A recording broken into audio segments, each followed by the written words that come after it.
Thanks for downloading a 3CR podcast. 3CR is an independent community radio station based in Melbourne, Australia. We need your financial support to keep going. Go to www.3cr.org.au for more information and to donate online. Now stay tuned for your 3CR podcast. But you also had people that were very fine people on both sides. And the aliens would mind meld and give them the technology. They're bad aliens. So are you surprised the Nazis were influenced by demons? No, if demons are real, I would definitely think they'd be on the side of the Nazis. Yeah. McDonald's is connected to the Clintons. They chop up the bodies and put them into the sausage and hamburgers. People are being cannibalized. Look it up. And I'm watching CNN talk about this as violent white nationalist protests. We have done everything in our power to keep this peaceful, you know? It's Pepe's become kind of a symbol. Welcome to Yeah Na Pasaran, a show about fascism and its gravediggers. I'm Cam Smith. I'm Andy Fleming. And this week we are joined by journalist Lucy Hamilton, who studies the Atlas Network. Thanks for joining us again, Lucy. Thanks, Cam and Andy. Good to speak to you again. I guess just to begin with, where to begin? There's been so much going on. What do you make of Barnaby Joyce and his possible leadership of One Nation? Very interesting indeed. I think it suggests that there's quite a few of them thinking that the LNP is a dying brand. It's intriguing to think that he might feel that the One Nation option has legs. I think we should all be watching to see whether there are any of the big sort of right-wing strategic forces like the fellas around Advance who might think that promoting One Nation with Barnaby Joyce at the helm is something they could clean up to drive for Australia, but we'll have to see. How serious do you think is the apparent split within the LNP? Do you think that a new far right is a real possibility? And how do you see the position of some of the people you've discussed in relation to this question, including, I guess, Advance and the other organisations you've written about? Well, it seems to be a lot of very wealthy people with a lot of connections who are very keen to promote a very far-right politics internationally, and they're networking and promoting each other's projects and strategies. So we see it coming up with talking points that sound like they're straight out of MAGA and things like that coming up in Australian politics and discourse.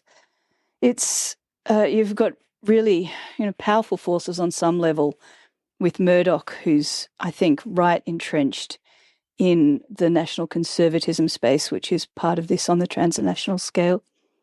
It's going to be really tricky because, of course, we've got preferential voting and compulsory voting that does protect us somewhat from the extremes of politics that the US and UK are susceptible to. But we also have some very weak branches, and the far-right forces have been besieging them, as we've said before.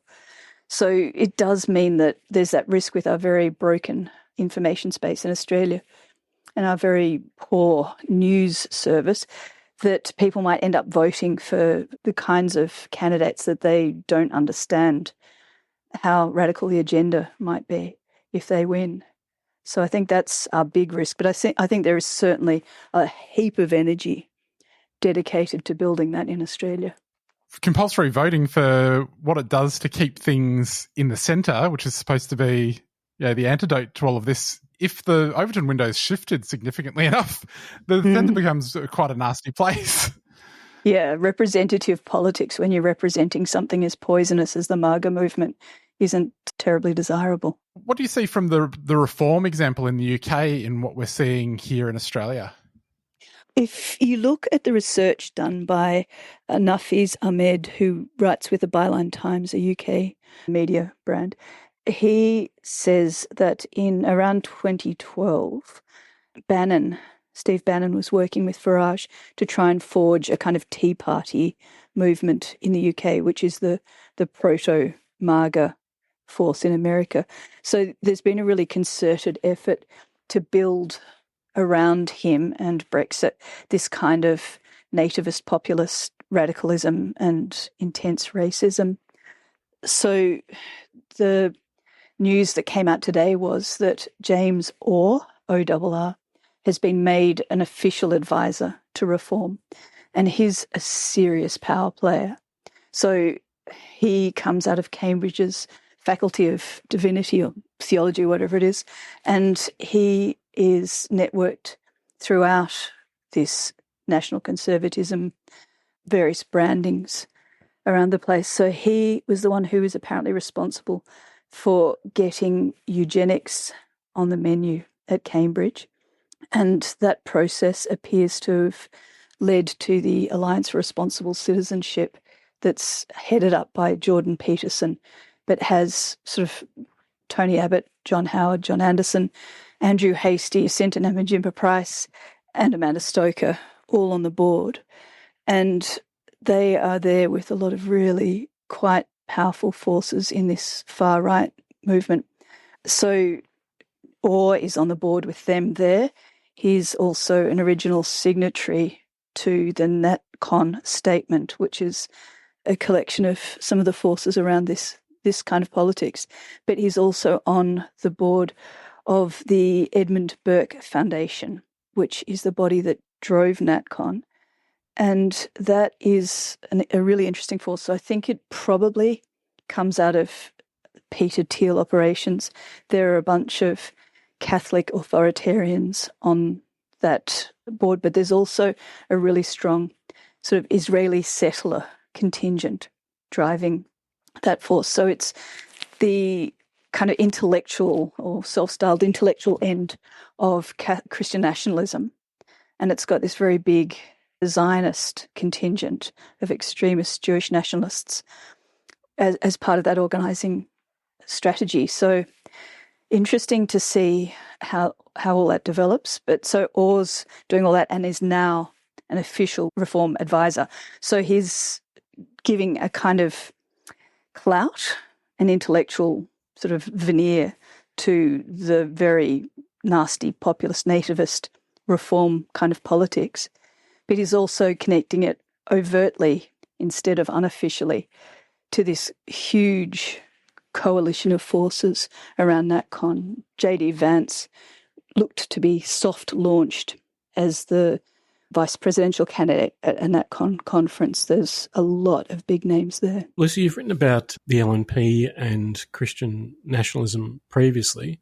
One of the arguments, I guess, that's put against the idea that Christian nationalism could become a major force, if it isn't already in Australia, is because, on the one hand, as you've already articulated, we have a slightly different preferential voting system, but also, culturally speaking, the United States is understood as being one of the centres of a certain interpretation of Christianity. What, I guess, possibilities do you think there are for Christian nationalists of one sort or another, whether within the LNP or outside of it, to actually influence Australian political culture and, in a sense, I guess, employ the Overton window to make the kinds of ideas that they're proposing and seem to have some degree of popular acceptance in the United States be transformed or transmitted over here? I think the Christian nationalist forces that really are working together transnationally have a way of adapting the flavour of the Christianity that they're trying to promote for the different markets. So in Australia, it's being used, I think, as a label for all the various forces that are antagonistic to the modernity and plurality, which they call woke. And so anyone who's feeling disgruntled about the modern world can be sort of brought together around. So what you notice is that the cookers are using Christian language, the men's rights misogynists online are using Christian language, and it's a really easy way to kind of say you can't argue with my bigotry because it's mandated by God. And so there's a whole lot of different ways of Christianity being defined that's not just evangelical or rad trad Catholic. It comes across in a bunch of different ways, and in a sense then is used as a label to vote for Western civilization, which is denoted as Christian, which can also mean voting white. So it's a really flexible term. Lucy, you mentioned Peter Thiel before, who I've always thought of as being a sort of pragmatically evil character. You know, he's out to make $1.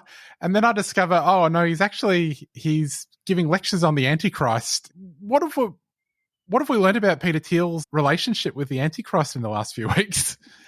Well, if you watch South Park, some very interesting things. Thiel is an interesting man. He, I think, was very good friends with one of the Opus Dei leading lights in America, if people look up the book on Opus by Gareth Gore. And that, I think, had an impact on him. He seems to be very much entrenched in the human biodiversity field of research, which is fake science that suggests that, usually white people are superior genetically to everyone else, and that men are fit for public life, while women are only fit for nurture. And it's obviously bunk. But Thiel's movement in Cambridge that he was fostering through some of his senior people who were sent over there networking with James Orr and friends appears, according to Nafeez Ahmed's research, to be very much about race science and race IQ. And you can start to understand why they're dismantling DEI. If white men are the only fit people to govern, then any attempt to balance that out with a better reflection of things is actually going against nature, because white people just are apparently superior intrinsically. So aside from that, the Thiel faction around Cambridge started up something called the Free Speech Union. And so this is now, I think, in something like 7 countries, including Australia. And the free speech they want is not the free speech to say that there's genocide happening of Palestinians at the moment. It's the free speech to say that IQ is linked to race, and the free speech to say that white people are genetically better. And so, it's a really toxic movement, obviously, if you claim scientific validity for those kind of myths. Can't believe the Blood Boy guy is into bad science. What happened? You've made reference to a number of different organisations, including the Alliance for Responsible Citizenship. But I suppose one question that strikes me is there seems to be a proliferation of these sorts of reactionary lobby groups and institutions. Can you identify the main ones that operate in Australia, or the ones that you think other people beyond yourself should be paying more attention to? It's always tricky to work out which ones are going to stick and which ones are just throwing mud at the wall. So Rebecca Clow, who's a kind of rich lister type, who's been working with Mancal, one of the Atlas Network think tanks in Western Australia, and is also on the board at the IPA, has set up something called Families for Australia, which is all kinds of, reactionary resources for parents and teachers of that kind of thing. It still seems to be fairly new, and whether it actually gets anywhere will be hard to tell. So, and that also exemplifies how they're setting up these sort of culture war things, not just fighting against climate science and action. It's, there's different levels of impact in different fields. So what we saw around the election was just this absolute cluster of anti-climate action front groups set up, fairly dark to try and track down. At the same time around the election, there was a number set up of Jewish groups suggesting that there was rampant anti-Semitism in Australia that tie in vaguely to this international Islamophobia network that's been going since the 90s. So there's a whole lot of ones that some pitch towards that kind of mass market audience. And again, it's hard to know from one election to the next which ones are going to keep popping up. Advance seems to be connected to quite a few of the ones on the topic of Israel, as well as the ones on climate. So, that's a play that definitely requires watching, and whether that does end up getting around Barnaby Joyce and One Nation will be interesting to see. Then there's the ones that pitch towards the elite. So the Centre for Independent Studies, which is one of the original Atlas tanks in Australia, has a division that's about society and prosperity, and they have rather more elite events where they bring out, in one case, a woman who's both an Atlas Network American operative as well as an Opus Dei figure to speak about how identity politics is because we've lost our identity as children of God. So that's pitching towards a kind of an elite conservative, in inverted commas, audience. So, they pitch in every possible direction. The abundance movement looks like it's a centre or possibly even progressive option coming out of America, but that's actually connected to a number of the think tanks in various ways and to the tech right as another way to promote consumption with deregulation as central to it, just masquerading as a kind of green-ish phenomenon. What do you make of Labor's seemingly very favourable response to the kind of rhetoric you'll find in Ezra Klein's book? It's disheartening. I think, Labor just does seem to be fairly happy to trot along with the Fin Review's idea of, softened neoliberalism is fine. So that would work in those terms. I think they, the natural party of government now, and so they just want to appease all the money figures who might either turn on them, like they turned on Rudd, or offer directorships after politics. So, it's disheartening. Speaking of billionaires turning on Rudd, is it the case, I suppose we've discussed Peter Thiel's role in bankrolling a whole range of different projects. Is the same thing happening in Australia? Individuals like, I guess, Clive Palmer and Gina Rinehart, are they pouring money into these groups? That certainly seems to be the case in Gina Rinehart's position. The woman who set up Families for Australia, Clough, seems to work quite closely with Gina Rinehart's organisations over in Perth, given that Mancal is quite well funded by Rinehart.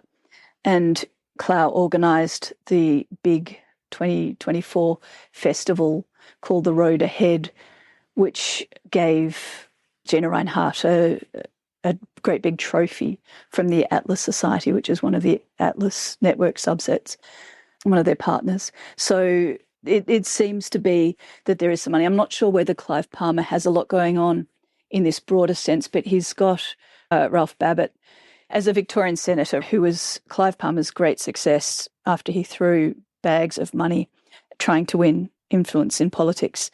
And Babbitt is very performatively far right on social media with a lot of performance as though he's America. And he did spend some time in America around the time of the election in November celebrating Trumpiness.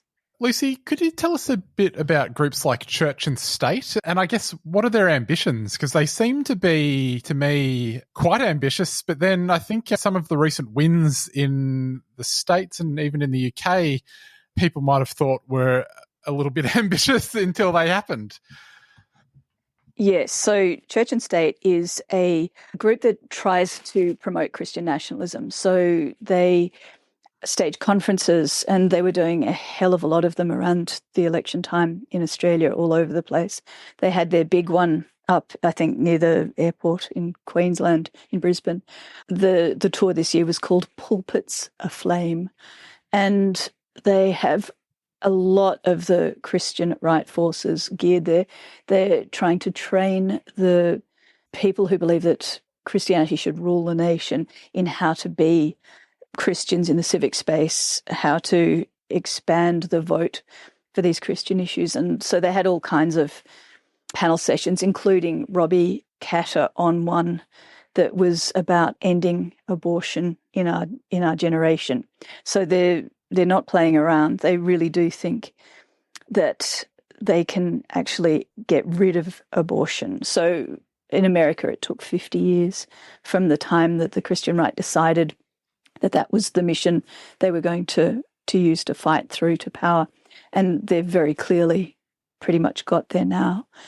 So whether that can cut through in Australia with the kinds of audiences they're targeting, and certainly the Pentecostal numbers in theory are growing. So it'll be interesting to see whether they can get traction behind that.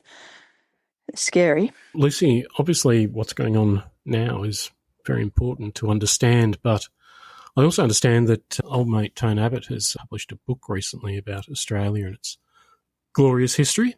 How important do you think it is to understand Australian history, and how do you think it's deployed or utilised in the support of various reactionary political projects? It's really important. So we all remember the Black Armband Wars, where the old history conservatives were sulking about having to see history in a new way as various forces tried to retell history, factoring in voices that had been erased before. And that continues, obviously, with this lot. So Tony Abbott just had an interview with John Anderson, who's one of the in theory, founders of the Alliance for Responsible Citizenship, and has a very reactionary Christian nationalist podcast with sometimes quite substantial viewing figures. And they were very dedicated to the idea that Australia was both a Christian or Judeo-Christian and an English nation. So, they did admit that there were massacres of First Peoples, but then celebrated all the good white men who actually, put things right. So the story that Abbott's telling is more balanced than they used to be, but he's definitely still trying to entrench these, white male heroes who came and made things okay again. So the purpose of the Alliance for Responsible Citizenship is telling a better story. And there's another new book that people might like to look up by Quinn Slobodian called Hayek's Bastards, where he looks at the elite force that's kind of the centre of the neoliberal project, the Mont Pelerin Society, and the kind of debates they had where they were having arguments, relatively recently, within recent decades, about whether it was white genes or Western civilization that made the West so superior and compatible with capitalism. And they, it was really entrenched all the way back, that kind of attitude. So, the way history is told is what Alliance for Responsible Citizenship is for, and they're really angry at the attempt to balance out the telling of history with new voices, and are very sulky. And it's just that thing again, I guess, of being forced to share the microphone when you haven't had to before feels like an attack and an erasure rather than just a slight rebalancing. Lucy, a lot of these groups in the Atlas Network just very coincidentally seem to push things that jive with the interests of the financiers, especially as it relates to fossil fuels and climate change. We are, of course, in the midst of a climate crisis that is only going to become worse. It seems like the sell's going to become a lot tougher as time goes on. Where do you see these groups pivoting when climate change becomes undeniable? When climate change, as climate change becomes increasingly undeniable, like it is already at that stage. Indeed. It floods around the world at the moment. I think we all hoped that if we couldn't get ourselves acting beforehand, that it would happen once the crises got really dramatic. But what we're seeing now is that the cooker end of things, they're blaming catastrophes on them, so the governments or Jewish people engineering the weather. And at the elite levels, I think there's just the eugenics thing, I think, is really crucial. So they just do not care how many people die or how awfully they die.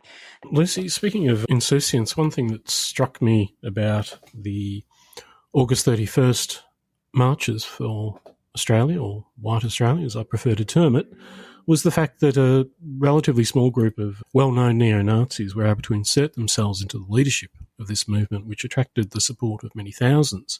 I'm wondering if you think that, well, what do you make of that situation? And secondly, given the, I guess, concerns that are being expressed by many with regards immigration, whether in Parliament or on the nation's streets, do you think that is going to be the thing that's going to preoccupy the far right in the near future?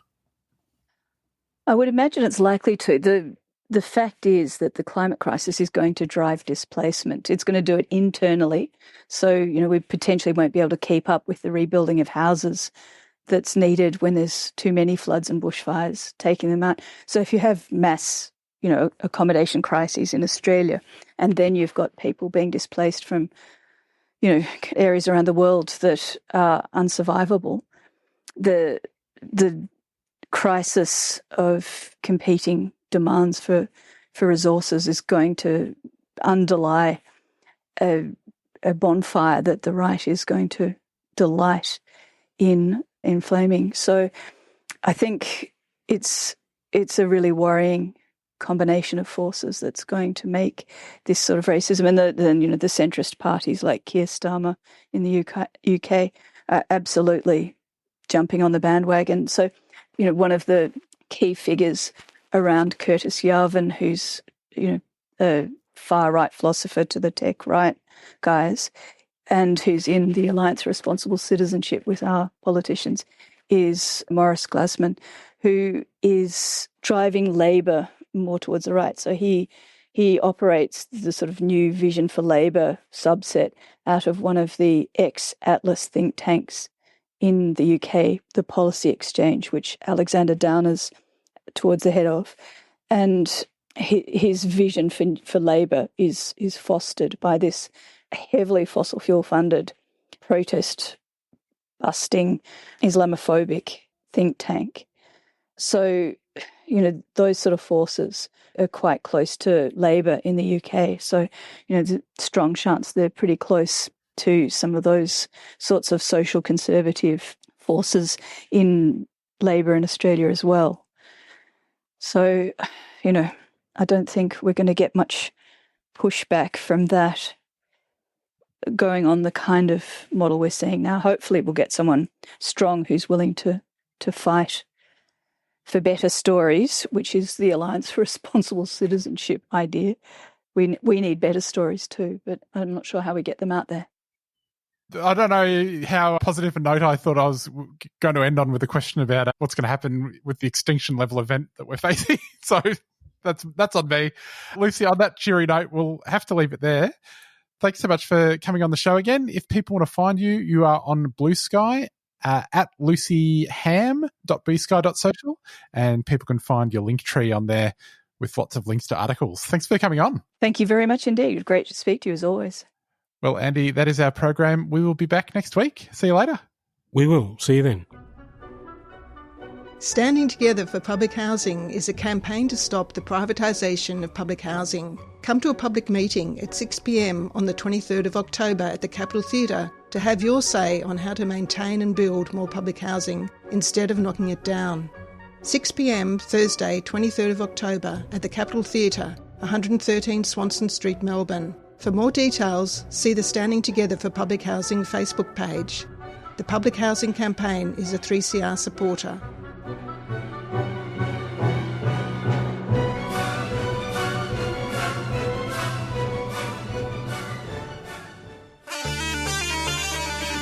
You're listening to 3CR, an apartheid-free zone. 3CR's Committee of Management has passed a declaration formalising our commitment to a free Palestine. As an apartheid-free zone, we're committed to boycotting Israel's regime of oppression. We stand firmly against apartheid in Palestine and encourage other organisations to join us in this struggle. Visit our website to read the full declaration and learn more about our commitment to justice and liberation for Palestine and the apartheid-free zone movement.